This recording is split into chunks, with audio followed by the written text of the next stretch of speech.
What's up, and welcome to the Level Health Podcast. Today we've got Korey Van Wyck on the show. Korey is an educator and sports performance coach and an acquisitions editor for Human Kinetics. He's also formerly a professor of kinesiology and collegiate strength coach. Big thanks to Korey for coming on our show. You can check out his website, koreyvanwyck.com, or his Instagram at korey.vanwyck. We'll have both of those linked in the description. Thanks for listening, and we hope you enjoy the episode.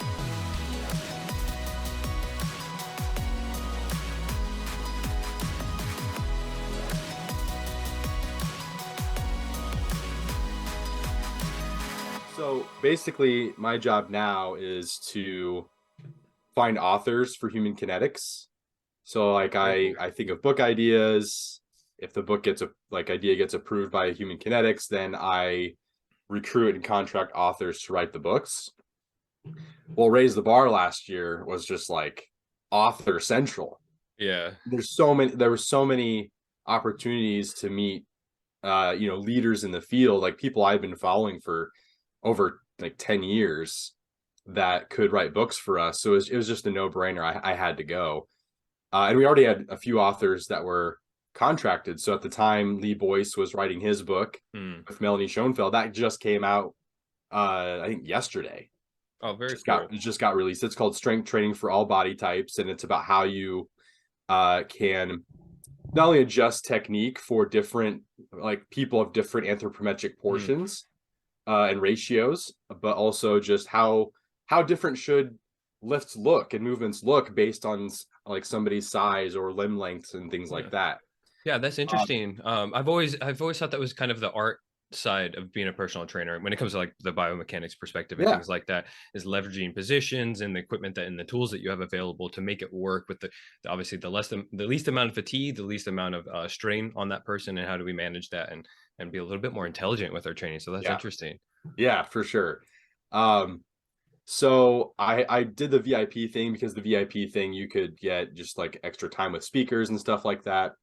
And so like Nick Lamb also is writing a book with us. Oh, very cool. Nick's awesome. Love the guy. Mr. The Online Sleep Coach is writing a sleep book with us. So there was just kind of the aspect of building relationships and meeting new people, and you just never know what might come from the connections you make. Oh, it's everything. Something like that. And it's everything for sure. Yeah, we ended up not being able to go last year, just for some family things came up, but Nick invited us, and then I was talking with him just the other day, and we're going to be on the support squad. So this is not a commercial for Raise the Bar, but it really is like a very, very intriguing, very awesome event they're putting together. Oh, it like when I saw the lineup last year, I was like, oh my gosh, I just had to go. It was almost like immediate, this is a not miss thing. And yeah, they're definitely setting it up for the same thing this coming year. So. Yeah, it's easy to see when it's like because you could go like a fitness expo, they have them in every city, but the speakers are going to be bodybuilders, supplement people, just figures that have, and now it's kind of whoever has a big following and things like that. Really the same things that are perpetuated in the industry. It's who's the coolest person, it's a popularity contest, but don't get me wrong, there are some big names on those lineups, but you know that there's substance behind it. And I think that's what's really separating them from some of the other events that have happened. Yeah, absolutely. Awesome. Well, we went on a little bit of a sidetrack, but I think that's awesome to get things going. But so you mentioned one of the aspects of what you do, you're working with the publishing, and I'd like to talk about that again on a future episode, I think, because that's an interesting space for sure. And it's kind of not really the inevitable result of a long, veteran experience in the industry, but it is something that a lot of people go to. But today we're going to talk about something that we've talked about a lot on the show already, but we haven't hit it head on. It's usually from the side.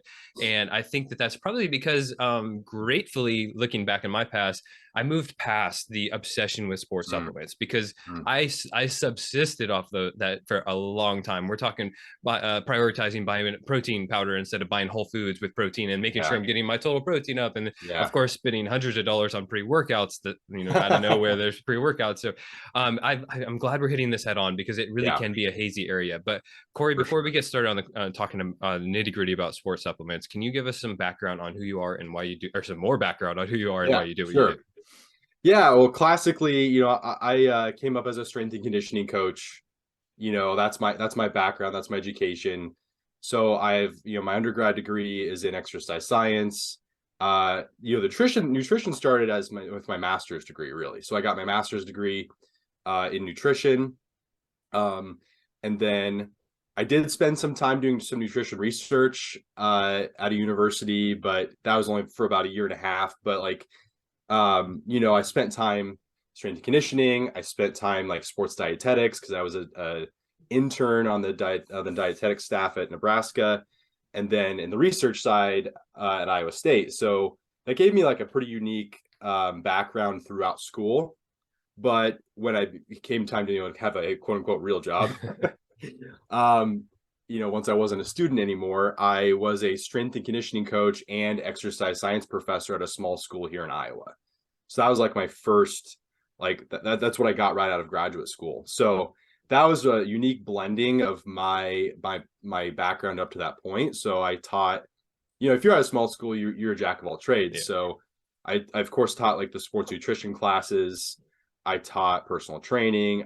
We had a strength and conditioning major. So I taught some intro level strength and conditioning classes. I taught motor learning. Like you just kind of had to do everything. But what they did a really good job was just matching my skills and interests. But then the other half of my job was to be the strength and conditioning coach for 6 of our sports.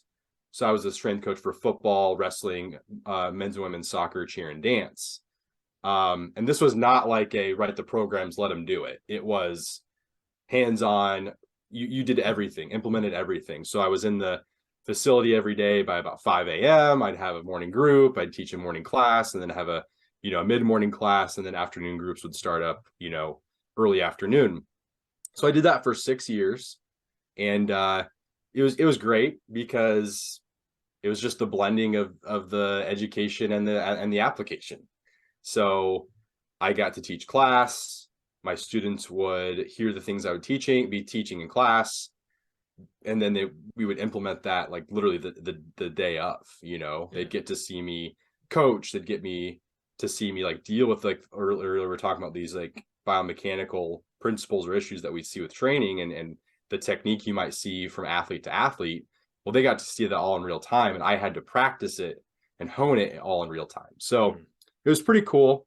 But after 6 years of doing it, I was just ready for something different. And that's where the Human Kinetics job came in. And I have now transitioned into that. So that's kind of that's my background.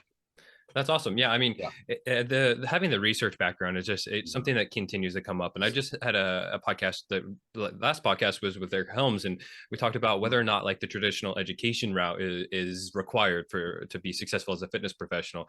And we kind of went back and forth on it a little bit, but kind of it came down to it gives you that foundation that really a lot of fitness professionals are missing out on, and especially when it comes to sports supplements, because so much of that is legend, it's myth, it's what was passed down from the person that was stronger than you or whatever you saw on Instagram. So speaking towards fitness professionals specifically, Korey, what do you feel that the just everyday fitness professional should know about dietary sports supplements?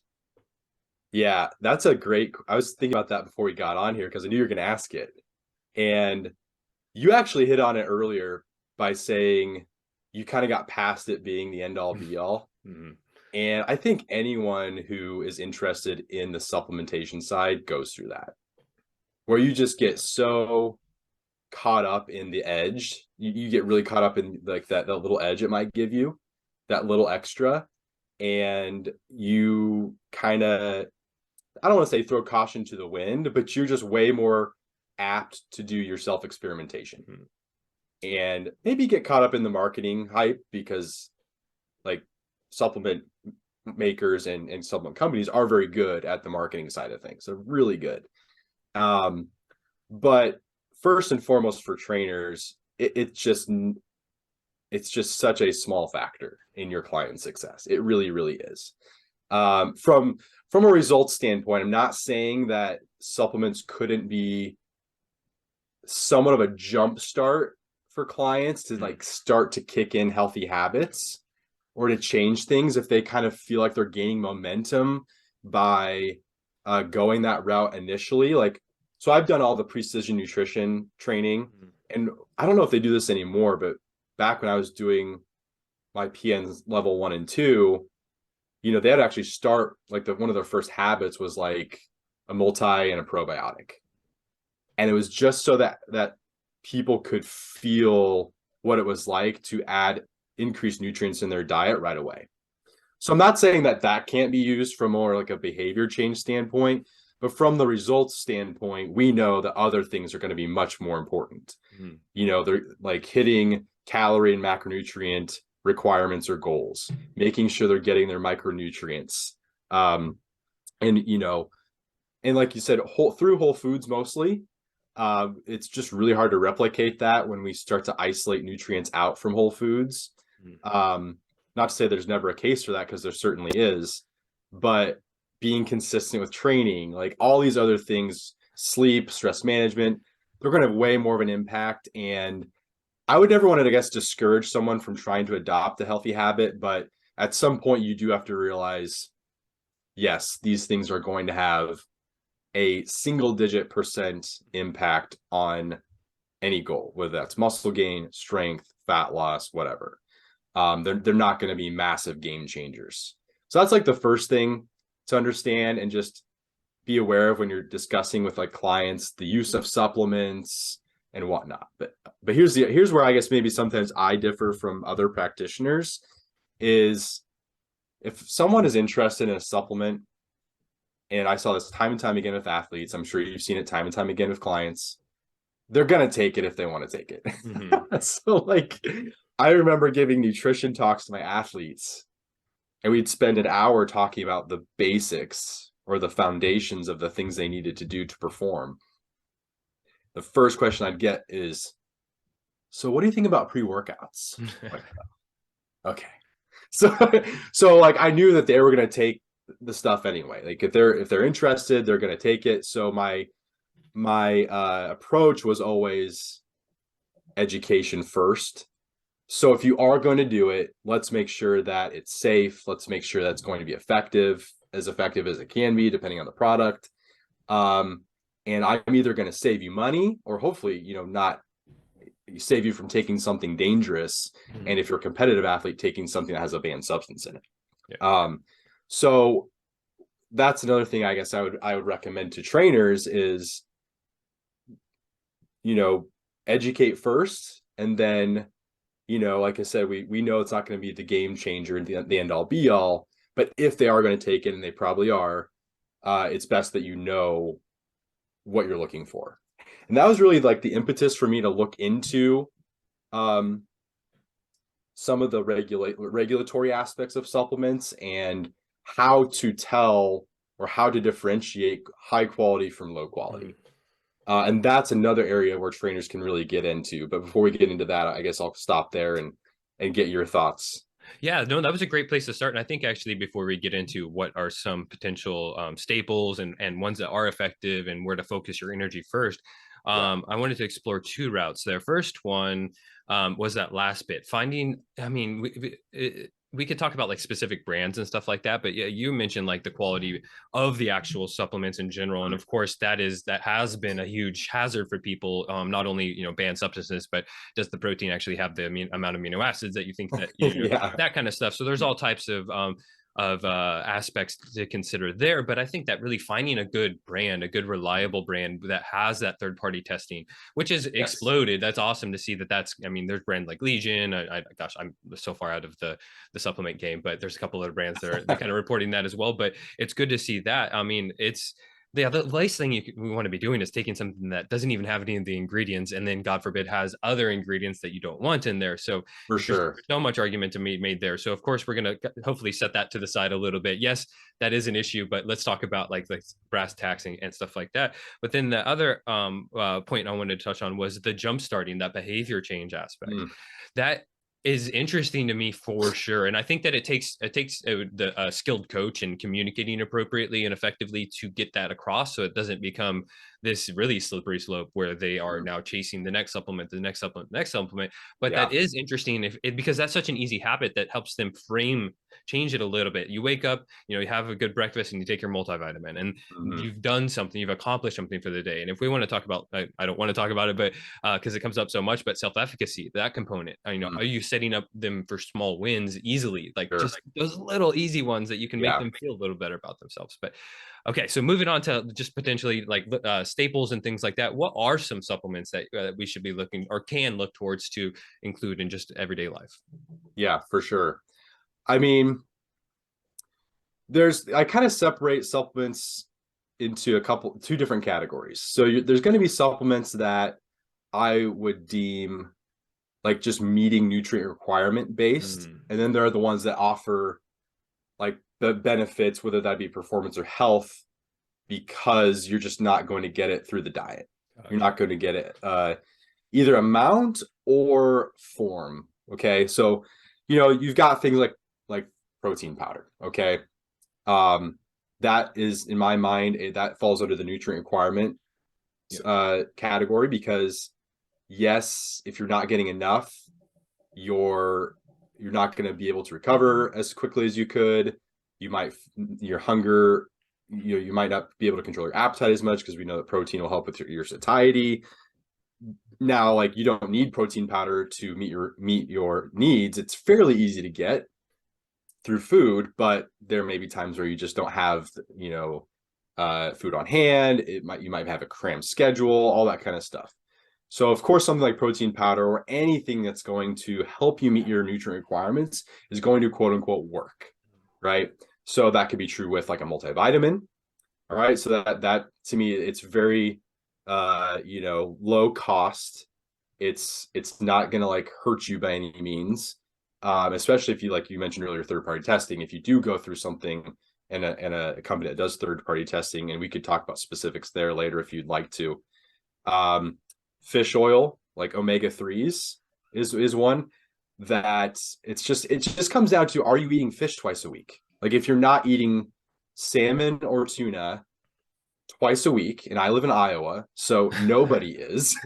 Nobody is. Like, we just don't have we have access to it, but like the quality might not be as great, and things like that. So if you're not eating fatty fish twice a week, you're literally not, and you're not eating other things like flax seeds or chia seeds, then you're simply not getting those essential fatty acids. So yes, then taking a fish oil supplement would be advisable. Like, I would recommend that. Now, if you're eating like on a coast and you do eat fish regularly, you might not really need to. So, you look at these staples, again, like protein powders or protein supplements that can help you meet your protein requirements or calorie requirements, fish oil for essential fatty acids, and then a multivitamin. Those would be like, I mean, I know everyone probably talks about those, but when recommending like supplements, it's like, of course, those are going to work if you're not consuming the nutrients. Okay. Now, on the performance side of things, this is where a lot of people, I think, and we both have experienced this, get really hung up, because there's so many things that have been promised throughout the years, or like you said earlier, like passed down through legend. Yeah, exactly. And with research, it's just really can be tough, because there's a lot of things that can work in vitro, so like cell culture, or there can be a lot of things that work if you're like a rodent or an animal model, where it's just like, oh my gosh, this thing is amazing, and then you put it into in vivo into humans, and it just doesn't pan out. Like, glutamine's a classic example of this, where yes, like glutamine, when exposed to muscle cells in cell culture, like increased protein synthesis by a ton. And so like, oh my gosh, this is the next muscle building supplement. And then we found out that like 90% of the glutamine gets used by our intestinal cells and never makes it into circulation, and doesn't work that way. And once we actually eat it. So that gets to be like really tough, because supplement companies might use the cell culture or the animal data to be like, hey, this thing works. So I used that. I said it to preface the fact that there's not a whole lot of these on my list. Yeah. Like when it comes to state, so to speak, creatine is one of the few. And I'm sure listeners are familiar with that. I'm sure you're familiar with that. And I guess what's unique about creatine, because we know what it does from a performance perspective, it's very well established. So just for listeners to give you like a brief, blurb of what creatine can do for you is that from a performance standpoint, for most measures of strength and power, whether that be actual like 1 rep max, whether that be, your ability to move a light load quickly, sprinting, that kind of thing, it's going to increase your performance on average 5 to 15%, which is pretty good. Like if you think about, you can see the benefits of creatine in as little as 5 days if you do the loading protocol, which would be about 20 to 25 grams a day for 5 days. You can see benefits then. So if you could get a 5% increase in your squat max by doing that, that's pretty cool. Yeah. Or your vertical jump or whatever it is. Or your 100-meter dash. That's awesome. But what's coming out more with creatine is its efficacy as a health supplement. That's where the research is going now, because they're like, yeah, we know what it does. It makes you bigger, stronger. But we now know that creatine can be stored in brain. We know that creatine can be stored in heart and confers benefits to those tissues. So I would say most of the creatine research now is turning towards the brain health and cognitive benefits. And from a sports perspective, the benefits it confers to not only prevention of concussions, but also the recovery from concussions. So that to me is the unique thing. So, excuse me. Essentially, so creatine we know it's an energy substrate. We know that it is a very quick source for your body to resynthesize ATP when ATP is utilized. So when we're working out, when we're performing our movements in training, we utilize ATP for muscular contraction. Well, if we need quick resynthesis of that because we're sprinting or jumping or lifting explosively, well, creatine just resynthesizes it very quickly in one step. And it can do this without oxygen. Well, it can do that in any cell. So in the brain, if we are lacking oxygen, or there becomes a time where, again, energy is very, very necessary to create quickly, creatine phosphate is our source for that. So in something like a concussion scenario, we have this drop in energy status of the cell. But if we have more creatine around, we can continue to provide energy to that cell independent of oxygen, which is important for the survival and health of that cell. So that's really where creatine is just this very unique compound that, yes, we can increase it within the cell, but because it can provide a very fast source of energy by resynthesizing ATP, and it can do it independent of oxygen, just makes it a very unique compound. Yeah, I'm glad we spent some time on it, because that was going to kind of be my question. And I have two here on creatine specifically. It's my perception that it really is a kind of a standalone chemical. It's kind of in a league of its own. And it's funny because I remember going to the GNC here when I was 15. My mom took me and she asked them if it was safe for me to take. She was worried about that, but she was, I was taking animal cuts, all this other stuff at the same time, but not, no one bats an eye at that. But the creatine, because it was coming out of that post-anabolic steroid era, thinking that is unsafe. The other aspect of it, though, monohydrate is that, as far as I'm aware, it's kind of the gold standard. There's no reason to buy anything more expensive than that.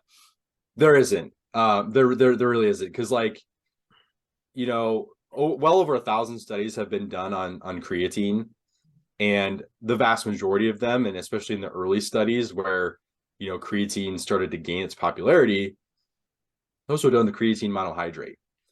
And in any, as far as I'm aware, any head-to-head comparison between something like creatine ethyl ester or these creatine salts like creatine citrate or whatever it may be, they just never outperform creatine monohydrate. because the kind of like thing that people or the companies just keep trying to chase is, can we get the same effect with a smaller dose? This is where the buffered creatines like Crealkaline have always come from. Or can we enhance its absorption somehow?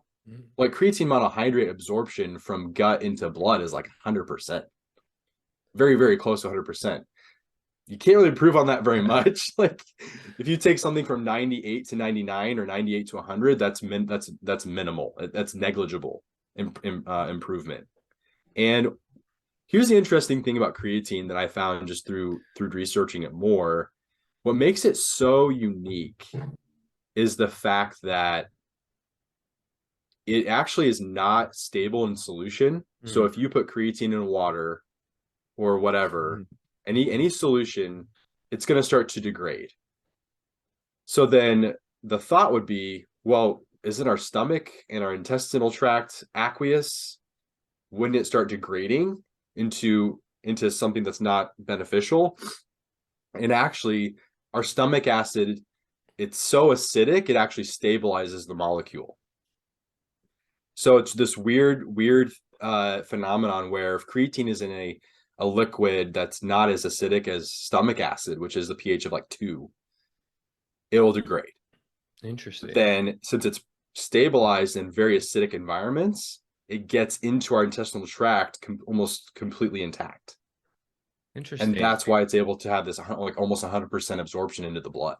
Now, correct me if I'm wrong, but for instance, let's just call bangs. They're not going to be as acidic as stomach acid. So how stable is creatine in a product that's going to be on the shelf for potentially months and months and months, like Bang? Like if you take so if it's in the solid form, it's very stable. Very, very stable. Yeah. If it's in a liquid, it's going to be, if you take like a serum creatine or a liquid form of creatine, it's essentially nothing. It's all been degraded into creatinine. Which is not going to have the we know it doesn't have the effects of creatine. So any serum form of creatine that you take is worthless. Now, what you like if you took it, like let's say you pre-mixed your post-workout shake, right? You put your protein powder in there, and then you put your 5 or 10 grams of creatine, and then you worked out for an hour and then drank it, you're probably fine. Like it doesn't degrade that quickly. But if it's been on the shelf for weeks and months, potentially years, it's now completely worthless. Yeah, don't be counting that creatine from that Bang into your creatine. Just save your money. Yeah. Awesome. Well, okay, so I mean, it's pretty clear that creatine is unique in a lot of ways, and I'm hoping that I do not get burned by it, because I've put not a faith or anything, but I appreciate it, I respect it in a way, because it really is a standalone supplement when it comes to sports supplements, and in fact potentially not even going to be called a supplement in the future, potentially just a nutrient. So that'll be interesting to see. Like I was just gonna say, like I now take it for health reasons.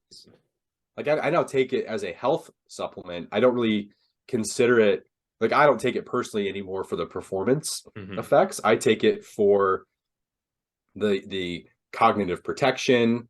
There's going to, like, as you age, there's muscle benefits that are beneficial, like as you age, because obviously we lose muscle mass as we age, and creatine will help you maintain that muscle mass. But I take it more for health reasons now than I do for performance reasons. Yeah, I think that's a shift that I made as well. And in fact, I need to stop slacking and pick up another thing, because I have a history. I have a history of TBIs and concussions. So yes, absolutely. Anything I can do in my younger years to help keep that from causing as much problem as it might in the future. Okay, so we've really covered, like, honestly, the useful supplements for most people, and a kind of a way to frame that. But moving on to what are some potentially useless, and perhaps even we can obviously make the separation here because it's important, but useless and then also unsafe supplements. Potentially unsafe. We won't say universally unsafe, but potentially unsafe. Yeah, man. So I'll say, like, the other supplements that have good respect and data behind them in the performance world that can still be beneficial. Usually on this list you'll have beta alanine. You'll have dietary nitrates, or more commonly known as beetroot juice. And then you again kind of have these other ones like leucine. I hesitate to say BCA is in there, but because they're so conditional. Like these supplements are what I consider very conditional. They're only really beneficial under the right circumstances. So, for example, beta alanine is a muscle acid buffer. So you need to train in a way that creates that the acidic environment, like more commonly like known as like that burning sensation in your muscle, to garner the benefits of beta alanine. So if you're like a power lifter and you think 5 reps is cardio and you never go above that, beta alanine is not going to really help you that much. Now, if you're like a bodybuilder and you're consistently going to 12 reps, 15 reps, 20 reps beyond, or you're a CrossFitter, now you can have that's a different conversation. Yeah. Dietary nitrates is largely an endurance supplement. So, it's shown most efficacy in endurance events lasting longer than 40 minutes. So if you're not doing that, I mean, nitrates might not be really useful for your time. But so for health, right? Dietary nitrates might be a good idea. It might be a good health supplement, correct? Because it would have, it's a basically, a nitric oxide, a source of nitric oxide, and it could help with things like blood pressure and things like that because of it's a vasodilator. So it could be, but it's expensive. It is expensive. So like weighing those things, you'd have to just weigh if you that's something you can manage. Something that's kind of closely related to that before we move on from the dietary nitrates. What about like citrulline and arginine? I know that taking one is a precursor to the other, but I think potentially people have been taking those to achieve a similar result that you might utilize dietary nitrates from. So can you kind of parse those out real quick? Yeah. So yeah, this is where like I feel like nitric oxide is just like unattainable. It's like everyone's chasing it because we know that it can have these vasodilatory effects, and the concept is it just makes so much sense that if you can increase blood flow to muscle, you're not only bringing more oxygen to muscle, which is going to benefit performance, but you're bringing more nutrients. So if we can load that blood with things like amino acids, carbohydrates, and other things that will improve performance, that will help. Like that will help your performance. So arginine was the original thing that got looked at because it will increase nitric oxide, but it's like a split sec. It's so fleeting. It doesn't last. So it doesn't have the performance effects that we would think it would have. But then now we have citrulline malate, or citrulline really. L-citrulline would be like the active compound that might be more effective at helping nitric oxide stick around a little longer. Gotcha. And then we also have so dietary nitrates, which also does it, but now we have two things that do it via different mechanisms. So the L-citrulline is going to be more as like seen as like the pump supplement. Like it's kind of the replacement now of arginine. And then nitric oxide, nitrates is not as seen as this pump supplement. It doesn't have the same effect, but both of them will increase nitric oxide. Gotcha. So as far as I know, the L-citrulline research is like promising. Like there's interest there. I don't know. It's not typically considered on the short list that I've seen, like with creatine, beta alanine, and nitrates. And caffeine would be the other one here. That's always from a performance perspective. It's just so ubiquitous that like everyone just takes it. Yeah, let's add that as a daily nutrient. Let's go ahead and just give it. Not even really considering it a supplement for performance, more of as a supplement for survival. Yeah, exactly. Sustenance. But that I'm not aware L-citrulline has reached that status. Although now we'll see it in almost every pre-workout. Yeah, every pre-workout. So, taking this back to your question on like things that are dangerous. I kind of started with that list to say, I'm just not aware of all that many things outside of those things that are super efficacious. And over the years, I don't want to say I've gotten a little jaded. I just haven't like gotten that excited about anything for a while.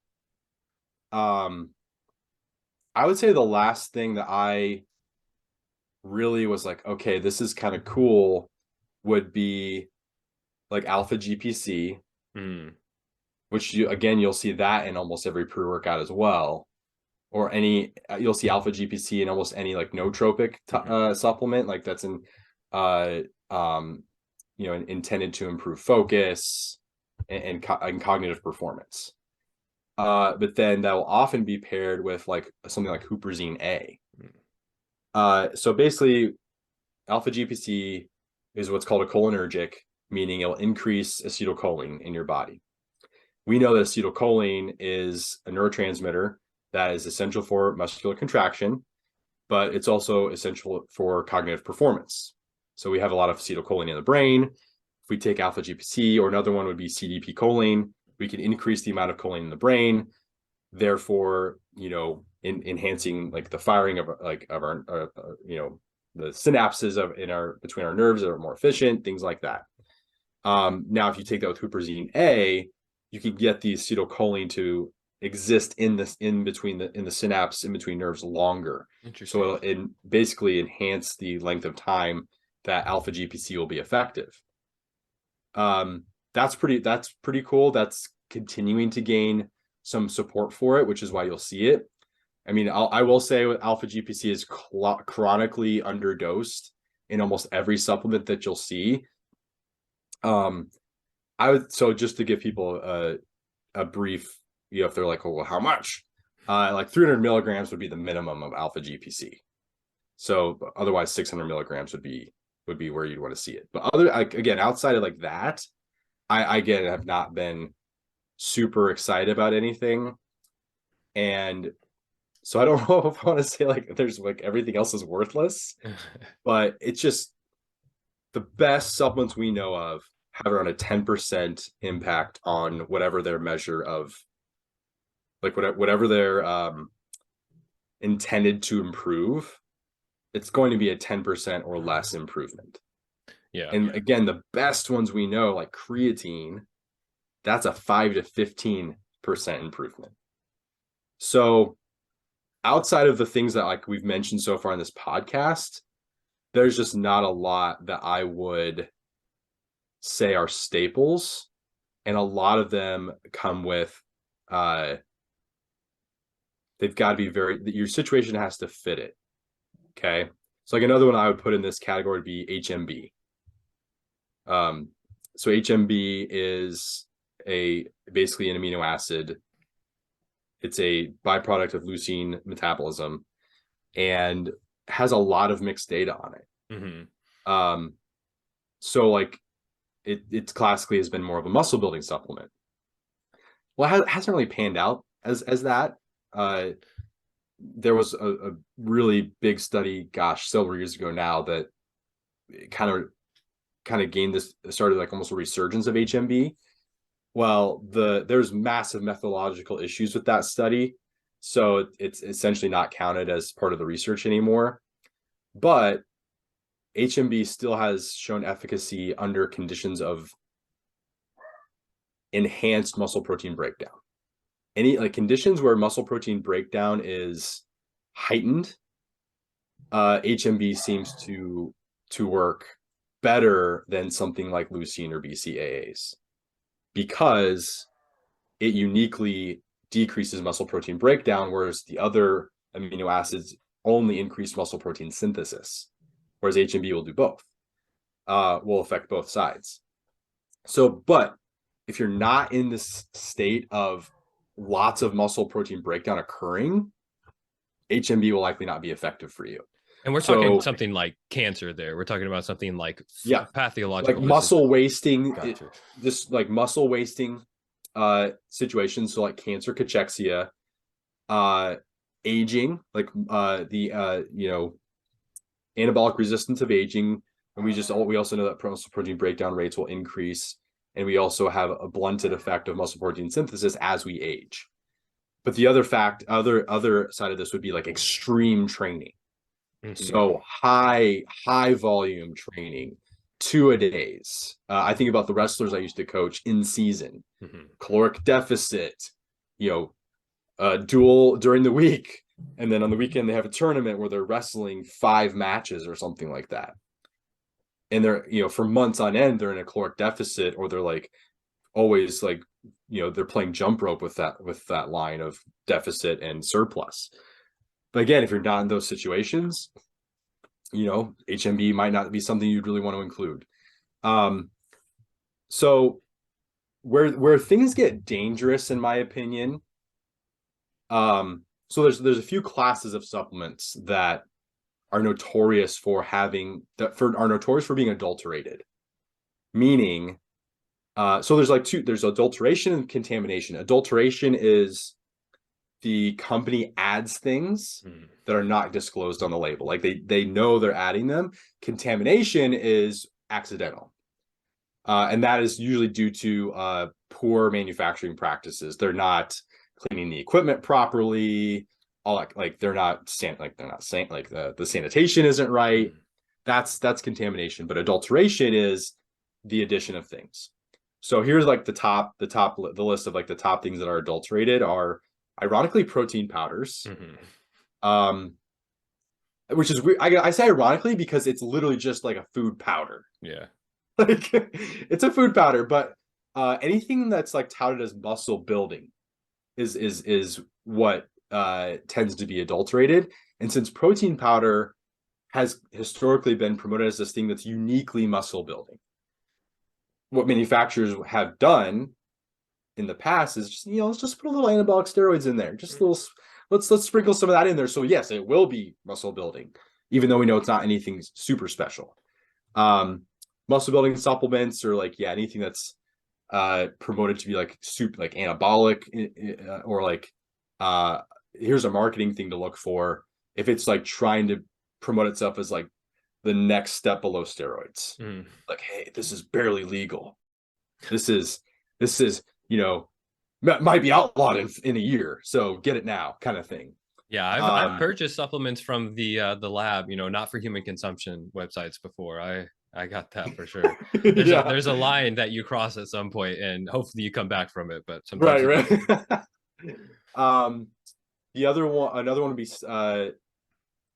like pre-workouts, stimulants, fat loss and weight loss products, sexual enhancement products, and then like, I guess, pre-workout, like mood enhancers. Like these categories are notoriously adulterated because what companies will do is they'll just go ahead and add the pharmaceutical compounds.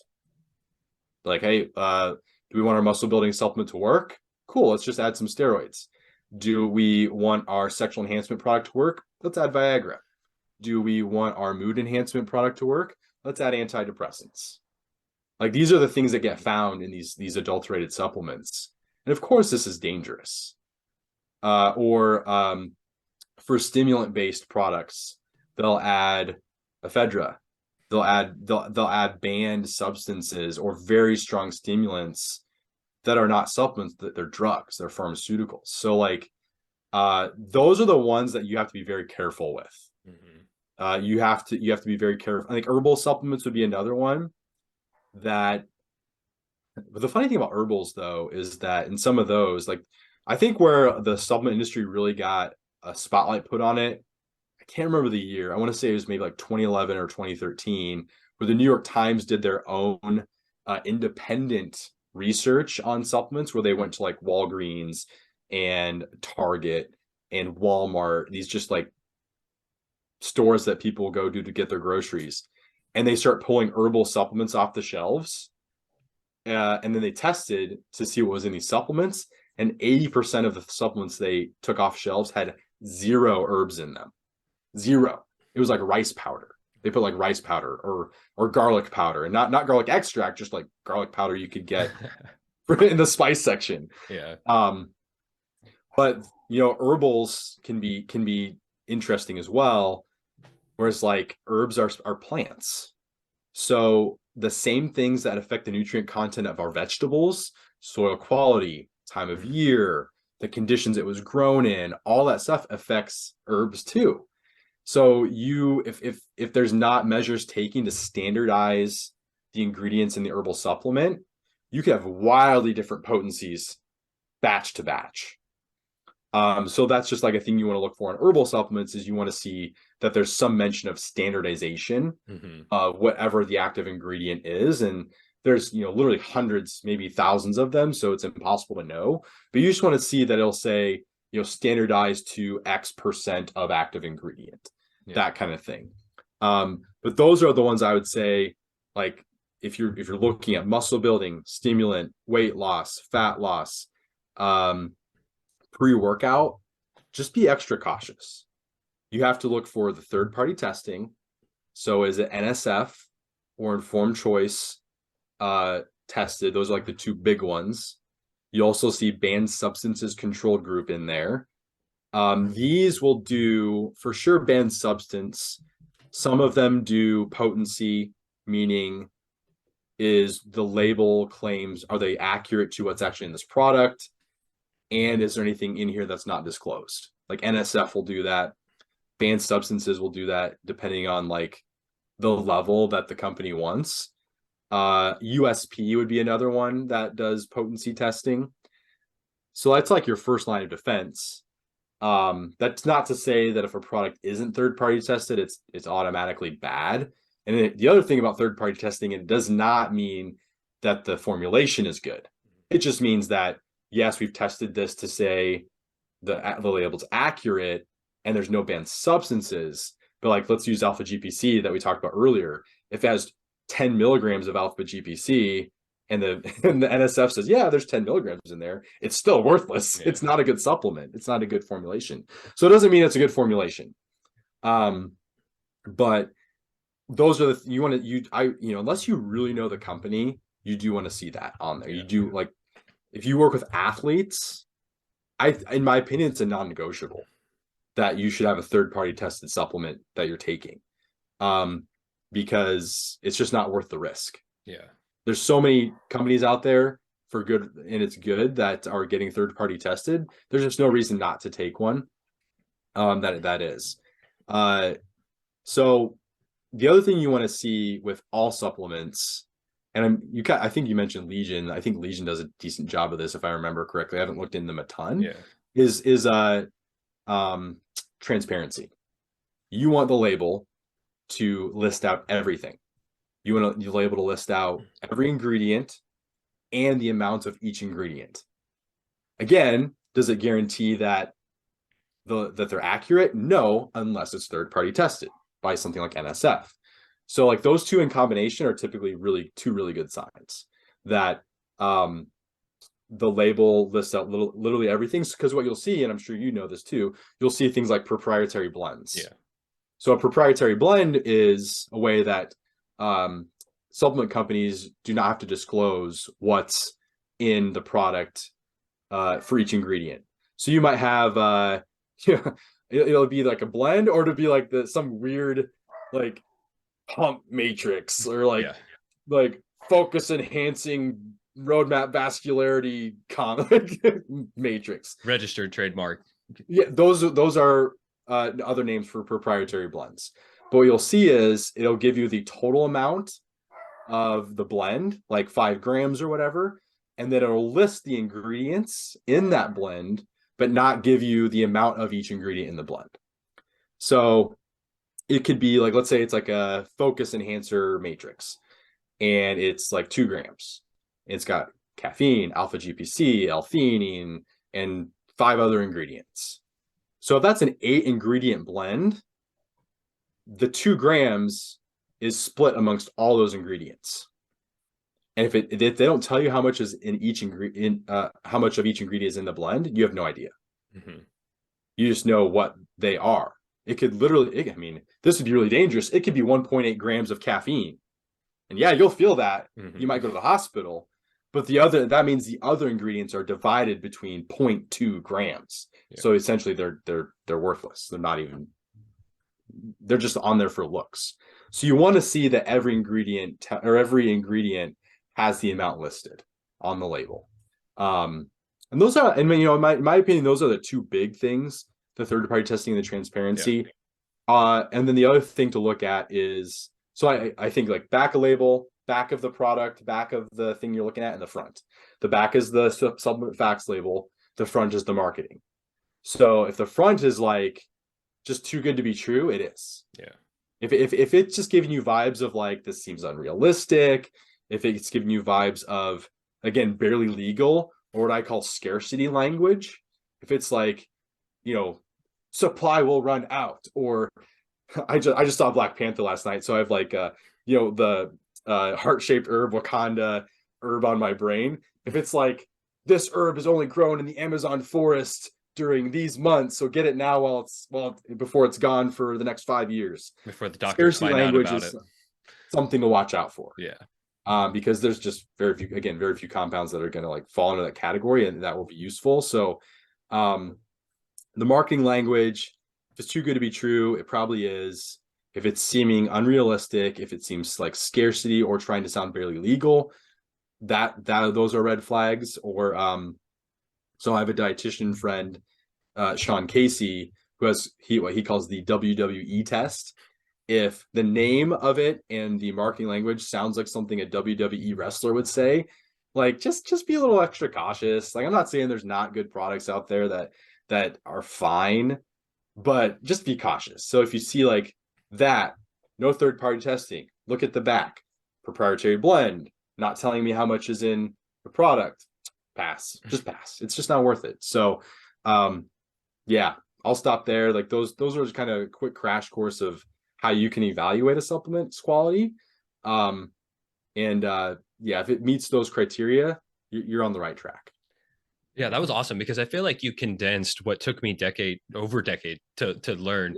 You know, identifying those red flags that are right there for you, and you know, hopefully you can avoid the salesman that is there telling you some other nonsense outside of that. But if you have the time to if you have the ability to take a look at these things and critically analyze them, not even on a deep level, but just face value, you're going to be able to avoid a lot of these issues.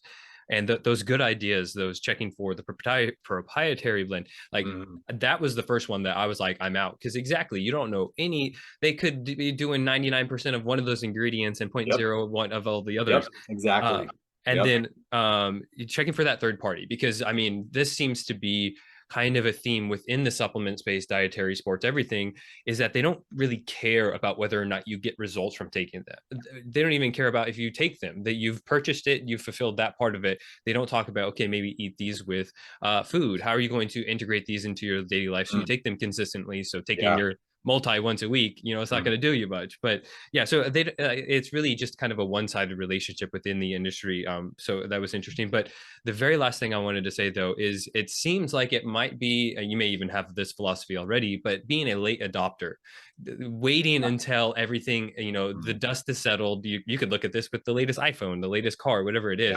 But I think it's just perhaps even more. No, I think it's definitely more important to do this with supplements, things that you're putting in your body that should have a physiological result, hopefully. Otherwise, why would you be taking them? But whether or not that's the physiological result or that you want, or, you know, whether or not it's even going to do anything for you is the other thing. So waiting until the dust settles, you know, giving it some time, wait until people have put it through their paces, they've fixed it, they've, you know, done whatever they need to do to make it better, and then, you know, look at it. And that's, I mean, gosh, that, because you could have had that with creatine. I mean, it's almost boring to talk about now. I'm glad we touched on a bunch of it, but it's almost boring because there's no controversy there anymore. It's just, it's just a really reliable supplement that, you know, give you a lot of benefit. But all right, Korey, so I got to head off to working with clients, but it was fantastic talking with you, man. Is there anywhere that you want to point people, where you want to link up to? Yeah, I mean, you can just find me on all social platforms. If you search my name, you'll find me. I do have a website, koreyvanwyk.com. Check that out. You can kind of see more what I do and learn more about me. But man, I thank you for having me on. And any trainer listening, check out the Level Health website and check out what Josh is doing. Appreciate it, man. It was great talking with you.